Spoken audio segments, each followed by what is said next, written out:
We are in the grips of an unusual phenomenon.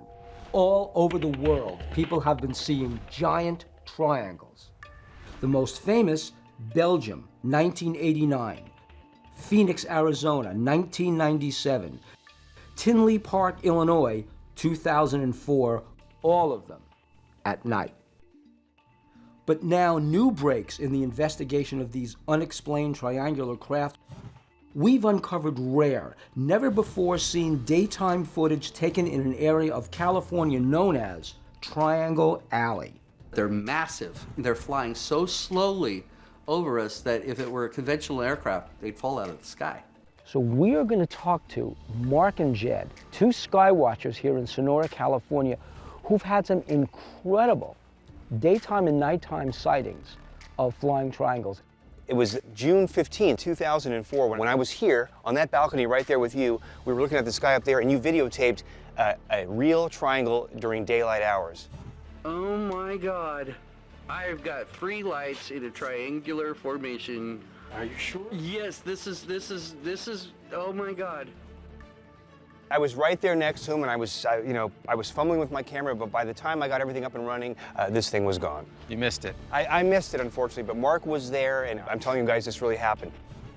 And these lights, they were equidistant. It seemed like it was from one solid figure. Yes, and they didn't vary as they moved across the sky. They stayed fixed. What the hell is that? Are you sure? It's behind those branches. You didn't see it? Oh my God. These UFOs originated back behind this ridge. Are you aware of any Air Force bases, maybe just an airport? Over on the other side of this ridge is Columbia Airport. It's a very small airport. They don't even have radar. What about military? The only military base is Castle over in Merced, and it's closed. Well, people might be tempted to ask, why is it that you both see so many UFOs? I've watched for literally thousands of hours for a few minutes of footage. This was more than just a hobby. Oh, for a while there, it became an obsession almost. Just wanting to know what they are. Sounds like it paid off. Sorta, yeah, I want to know. I still don't know what they are. I still want to find out. But we have what they are. daytime footage. That's Yes. just so incredibly rare. I hope it can be analyzed and independently, and so we can see what these are. The Mark Olson video is really interesting, not just for what it is, but because it's so reminiscent of the video shot in Belgium in 1989. Both the Olson video and the Belgium video were 3 lights in a triangular formation. But the Belgium video was even more compelling than the Olson video because the Belgium video actually showed a physical object holding the 3 lights in place, a triangle. I believe that if Terrence Massan has a chance to analyze this Mark Olson video, what he's going to see is an object holding the 3 lights together. That's our next stop, Terrence Massan's lab. Terrence Massan is an image analyst, and he'll be using motion tracking software to isolate and stabilize the 3 lights in Mark Olson's daytime footage. We're going to analyze Mark's video frame by frame to get some answers. So what I've done here first is cropped out the majority of the frame so we can concentrate on the object itself and stabilized it.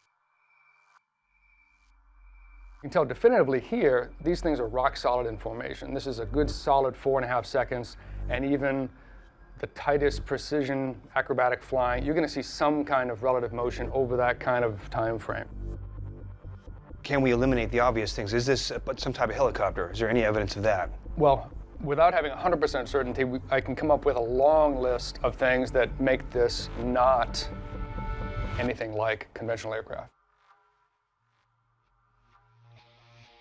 Going away from the running footage now, we've got single still frames, isolated, and I've run some image processing routines on this, and look at what's coming. We see some clear indication of a structure behind and between those 3 lights.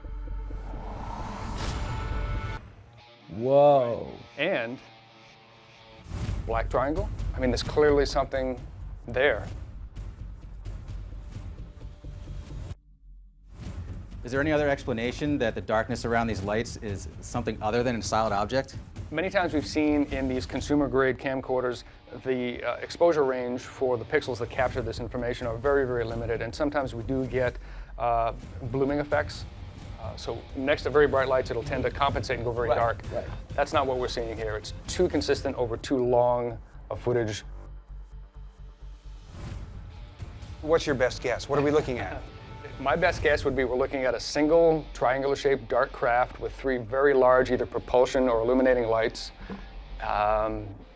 that's not consistent with any man-made craft.